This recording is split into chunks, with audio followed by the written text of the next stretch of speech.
देख तू बोल। वो ऐसी बात नहीं है पिंकी। तो कैसी बात है? और सुबह जब मैं मेरे बेटे के फोन से अपने सिस्टर के कुत्ते के सेलिब्रेशन की फोटो ले रहा था। कुत्ते? हाँ यार, लंदन से लिया मेरी सिस्टर ने यार, उसकी फोटोग्राफ ले रहा था। और तो यार मेरा नाम सेफ नहीं था जब मैं फोटो फॉरवर्ड कर रहा था। कुत्ते का? हाँ, अरे मेरा फोन नंबर यार, फोटोग्राफ जा ही नहीं रही थी और मेरा नाम ही सेफ नहीं था यार। और जब मैंने फोन किया तो पता है मेरा नाम क्या सेव था? क्या?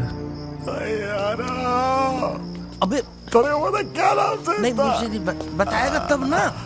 तू बता तो सही यार, तूने कभी छुपाई है मुझसे कोई बात है? बता, पिंकी से तूने कभी नहीं छुपाया है यार, बोल। अरे तेरा भाई का नाम हूँ सेव था।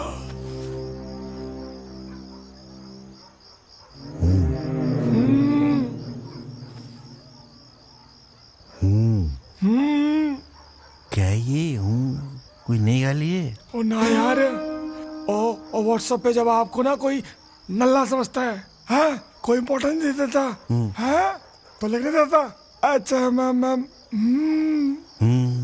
ओ पिंकी यार, ओ मैं हूँ क्या यार?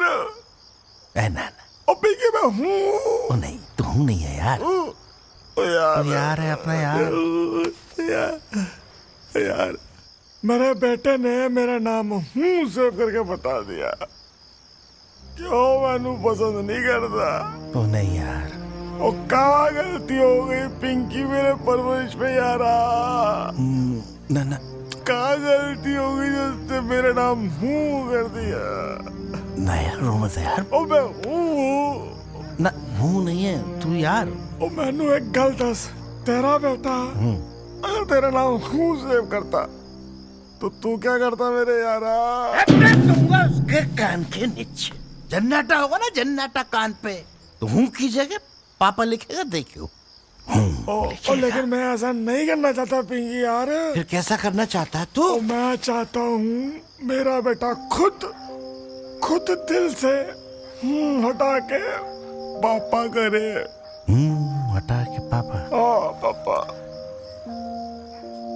तू गलती सुधारना चाहता है? क्या हूँ लगा रखी है? हाँ बोल तू। हाँ पिंकी हाँ। आइए दोस्तों, आज यात्राग्राम का दिन है 199। आपका स्वागत है। कल हमारे 200 एपिसोड होने वाले हैं, 200 ब्लॉग होने वाले हैं, 200 दिन होने वाले हैं यात्राग्राम में। आज के ब्लॉग में मैं आपको बताऊंगा शांत रस में किस तरह से वो कहानी का जन्म हुआ, कैसे मैंने वो कहानी रची और किस तरह से मैंने कास्टिंग की, कैसे अपना कैरेक्टर प्रिपेयर किया।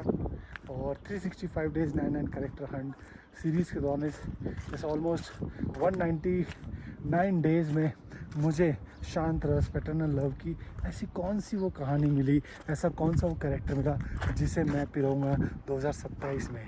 तो आइए, आपका स्वागत है। आज का ब्लॉग शुरू करते हैं, आइए। तो दोस्तों, शांत रस की जो कहानी है मेरे दिल के बहुत करीब है, क्योंकि दिल से निकली है वो। एक बार हुआ यह था कि मैं अपनी कार चलाते हुए आ रहा था और पता नहीं क्या किसी अलग थॉट में था, तो मैंने गुस्से में बात कर दी बेटे के सामने, प्रियल को, कि क्या यार इसे अभी डिस्टर्ब मत करो, इस तरह से ऐसा कुछ मैंने बोल दिया। अब ये चीज़ है ना, स्वर को बहुत हर्ट कर गई। तो स्वर ने क्या किया, मेरा नाम HMM कर दिया, तो मुझे बड़ा नश्तर की तरह चुभा। मैंने कहा यार साला मैं हूँ क्या, मैं हूँ नहीं हूँ यार। तो मुझे ऐसा लगा यार मेरे से गलती क्या हुई, मुझे ऐसा नहीं बोलना चाहिए था। बच्चा जवान हो रहा है तो ऐसे गुस्से में आके ऐसा रिएक्ट नहीं करना चाहिए था। तो वहाँ से वो जन्म हुआ। फिर मैंने ऐसा कैरेक्टर लिखा कि जो अपनी वाइफ की बहुत इंसल्ट करता रहता है। मैं ऐसा नहीं करता, मैं तो आइडियल हूँ अपनी वाइफ को, डार्लिंग है मेरी वो, मेरे बच्चे भी मेरे लिए सब कुछ है। तो फिर मैंने इस तरह से कहानी को गढ़ा कि एक आदमी है जो अपनी वाइफ की बहुत इंसल्ट करता है, रात दिन है ना, मतलब खुजाता रहता है, अनहाइजीन रहता है, डकार मारता है, बहुत मोटा है, फाट मारता रहता है और ये सब चीज़ें उसको बहुत बुरी लगती है उसके बेटे को। तो ऐसे शांत रस की जो कहानी है उसका जन्म हुआ और वो इतनी प्यारी बन गई, इतनी प्यारी बन गई कि मतलब आप जब लास्ट सीन देखते हैं, आज तू 18 साल का हो गया है और तेरी मम्मी ने जब, मतलब दिल को छू जाती है वो कहानी। और जब जब फेस्टिवल में चली है, लोगों ने फ़ोन करके, मतलब लिटरली फ़ोन करके अपने पापा को आई लव यू कहा है। तो वो उस कहानी में मैजिक है और इसलिए मैंने ना अपने बेटे को खुद कास्ट किया। तो इसमें मैं और मेरा बेटा रियल फादर सन, रील फादर सन का रोल करते हैं और बहुत की रोल है मेरे बेटे का इसमें।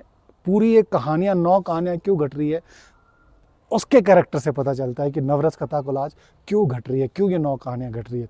तो आपने अभी तक नहीं देखी तो ज़रूर देखिए। आइए मैं इसकी कास्टिंग की बात करता हूँ कि किस तरह से मैंने कास्टिंग इसकी डिज़ाइन की। आइए तो दोस्तों, कास्टिंग में इसमें मैंने स्वर को कास्ट कर लिया था क्योंकि रियल फादर सन चाहिए थे मुझे। और इसके अलावा मैंने अलका कौशल जी को अप्रोच किया। अलका कौशल जी काफ़ी काम कर चुकी थी, काफ़ी बड़ी बड़ी फिल्में की है उन्होंने, बजरंगी भाईजान उस टाइप की। तो मुझे जब उन्होंने कहा कि मतलब मेरे अपोजिट वो मेरी वाइफ का रोल करेंगी, तो मैंने उस वक्त वेट कम किया हुआ था। जब मैंने अप्रोच किया था ये वाला अद्भुत रस के कैरेक्टर लिए काफ़ी वेट कम किया हुआ था। तो उन्होंने कहा यार ये बच्चा सा ये कैसे लगेगा मेरा हस्बैंड। तो फिर मैंने कन्विंस किया, मैंने कहा सर मैम प्लीज़ आप ट्रस्ट कीजिए, सब वैसा रहेगा, मतलब मैं आप ही की एज का लगूंगा। तो मैम की एज के लगने के लिए मैंने पूरा किस तरह से मैंने अपना गेटअप चेंज किया और कैसे अपना करेक्टर तैयार किया, आइए वो बताता हूँ आपको। तो इसके करेक्टर की मैं बात कहूँ, अश्वनी गर्ग करेक्टर की, तो जैसा कि मुझे अलका जी की एज का भी लगना था और पेयरिंग लगनी थी कि मैं उनका हस्बैंड भी लगूं। तो मैं सबसे पहले गंजा हुआ और हमने साइड का हमने ऐसा विग लगाया, हम मेकअप दादा से डिस्कस करके। तो और फ्रेंच कट मैंने ओरिजिनल उगाई। तो फ्रेंच कट से और मैंने दबा के, 1 महीने का टाइम था, दबा के मैंने वड़ा पाव खाया, दबा के, कि मैं जितना हो सकता हूँ वेट पुट ऑन करूँ। बॉडी सूट हमने लिया था बट नेचुरली मैं जितना 1 महीने में कर सकता हूँ ताकि गाल मेरे मोटे दिखे। तो रोज़ के 5 वड़ा पाव सुबह, 5 शाम को, अगड़म शगड़म चिप्स, जिससे भी मैं मोटा लगूं, मैंने वो सारी चीज़ें करने की कोशिश की और मैं सक्सेसफुल भी हुआ।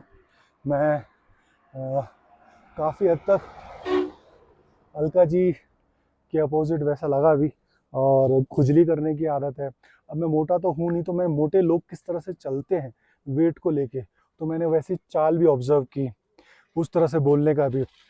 और सबसे ज़्यादा इसमें था कि आवाज़ मैंने जो रखी थी ना, क्योंकि अनहाइजीन आदमी है, ये खुजली करता है, ये ढकाल लेता है, कान में उंगली करता है, फाँट मारता है, तो मैंने इसकी आवाज़ बड़ी ना अनहाइजीन डिज़ाइन की। ओ यार आज तो डरा हो गया, ओ पिंकी यार, ओ मैं हूँ नहीं हूँ यार, ओ यार तू बात तो समझ यार, तो मैं कर लिया क्या, तो कोड़ी की बकवास कर रही है। तो अनहाइजीन आवाज़ डिज़ाइन की, जिससे ये करेक्टर और निकल के आया। हालांकि जो हमारी क्रिएटिव हेड थी, मेरी धर्म पत्नी प्रिया लिंगोनिया, वो इस बात से इत्तेफाक ही नहीं रखती थी कि यार ऐसे इस तरह से अनहाइजीन आवाज़, मतलब बड़ा अननेचुरल लग रहा है, तुम आप ये मत करो। लेकिन मैंने कहा नहीं प्रियल, ये वर्क करेगा, इसको करते हैं। और आप देखेंगे लास्ट का जो सीन है, वो आज तू 18 साल का हो गया और तेरी मम्मी ने, इतना इमोशनल है, इतना इमोशनल सीन है कि आपकी आंख में आंसू आ जाते हैं। इस तरह से मैंने इसका एक्सटर्नल और इंटरनल करेक्टराइजेशन डिज़ाइन किया था। और अलका जी को हमने एक टिपिकल पंजाबी वुमन का वो करेक्टर दिया था। तो उनकी जो कॉस्ट्यूम भी मेरी वाइफ ने डिज़ाइन की थी कि एक स्वेटर होगा, पंजाबी सूट होगा, जो गिद्ध होती है जो चोटियों में लगती है वो होगा, और स्वर जैसा हैप्पी गो लकी दिल्ली के लड़के होते हैं वैसे ही स्वर को मैंने कहा कि तू जैसा है वैसा रहे। तो इस तरह से हमने ये कैरेक्टर पूरा डिज़ाइन किया।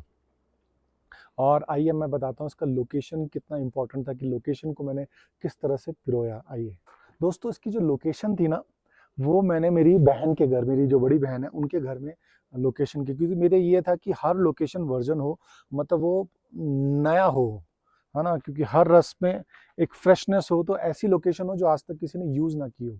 तो मैंने मेरी सिस्टर के घर पे यूज़ किया, और जो पार्टी का सीन था, मुझे ऐसा चाहिए था कि फिल्म ऐसे लगे धर्मा प्रोडक्शन की लेविश फिल्म है। तो मैंने मेरे जिया जी का जो उनके दोस्त हैं, सैंड मैं नाम भूल रहा हूँ, उस बैंकेट हॉल को हमने बुक किया, और मेरे जिया जी की रिटायरमेंट पार्टी भी वहाँ पे हुई थी। स्टार स्टार स्टोन ऐसा करके कुछ था, तो वो हमने बुक किया, और 350 रुपये पर थाली के हिसाब से हमने वो रखा। हमने रिक्वेस्ट की कि आप थोड़ा सा कम कर लीजिए। तो ऐसे 35 से 40 लोगों को खाना हमने रखा, और 35 से 40 लोग मैंने अपने घर वालों को बुलाए कि आप आइए, शादी है, मतलब एक पूरा पार्टी का सीक्वेंस करना है, तो शादी के कपड़े पहन के आना। सबको ये लग रहा था कि प्रवीण की फिल्म है, तो पूरा खानदान जुट गया, पूरा खानदान आया, और इतनी लेविश लगती है वो पार्टी, मतलब प्रोडक्शन वैल्यू कमाल की उसमें लगी। तो इस तरह से मैंने लोकेशन और वो चीज़ें डिज़ाइन की। तो शांत रस्क, जो अब तक ये all India 365 days 99 character Hunt चल रहा है, इसमें शांत रस की कौन सी मुझे इंटरेस्टिंग कहानी मिली, आइए मैं वो आपको बताता हूँ। आइए, तो दोस्तों, शांत रस, पैटर्नल लव, भक्ति रस भी कहते हैं इसको, और किस तरह से पैटर्नल लव, माँ पेरेंट्स और बच्चे की जो बॉन्डिंग होती है, उसको शांत रस कहा जाता है। तो मुझे एक कहानी मिली बहुत ही इंटरेस्टिंग। ये कहानी मुझे मिली थी अपना रामपुर में। वहाँ पे एक बिल्डिंग में एक चौकीदार था, मतलब वॉचमैन था, नाइट ड्यूटी करना वहाँ पे, मतलब रहना, और उसका बेटा, और उसको वॉचमैन को जगह भी ऊपर छत पे मिलती है। अब वो अपने बेटे को छत पे ही पालता था, और पूरी बिल्डिंग कि यार इसको पढ़ाना है, तो पूरी बिल्डिंग कैसे उसको पालती थी, और ये अपने बेटे को पढ़ाने के लिए मतलब डबल शिफ्ट करता था।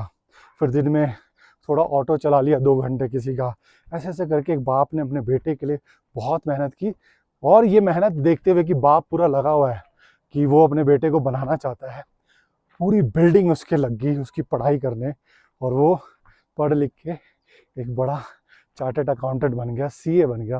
तो ये जो जर्नी थी बाप की अपने बेटे को कुछ बनाने की, कि मेरा बेटा वॉचमैन नहीं बनेगा, मेरा बेटा बड़ा ऑफिसर बनेगा, तो ये मुझे बड़ी दिल को छुई। और वो जो कैरेक्टर था, जिस तरह से मैंने उस वॉचमैन से घंटों बातें की, जो उन्होंने मेरे को बताया, तो मैं डेफिनेटली इस कैरेक्टर को पिरोना चाहूँगा 2027 में।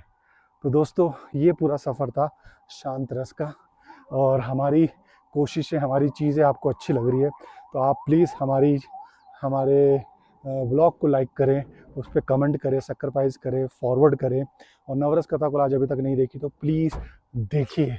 आज बहुत खुशी का दिन है मेरे लिए, क्योंकि कल हमारे 200 दिन होने वाले हैं, 200 ब्लॉग होने वाले हैं। देखते ही देखते ये सफ़र कैसे बीत गया पता ही नहीं चला 200 दिन का, और अब 165 डेज़ भी बीत जाएंगे, और फिर आएगा 2027 जब मैं पिरोऊंगा 999 character. I am so excited. तो देखिए, सपोर्ट कीजिए मुझ जैसे इंडिपेंडेंट फिल्म मेकर को, मुझ जैसे यूट्यूबर को। आप अपने बच्चों को अच्छी चीज़ें दिखाइए। यात्राग्राम बहुत अच्छी चीज़ है। भारत माता की जय। जय हिंद।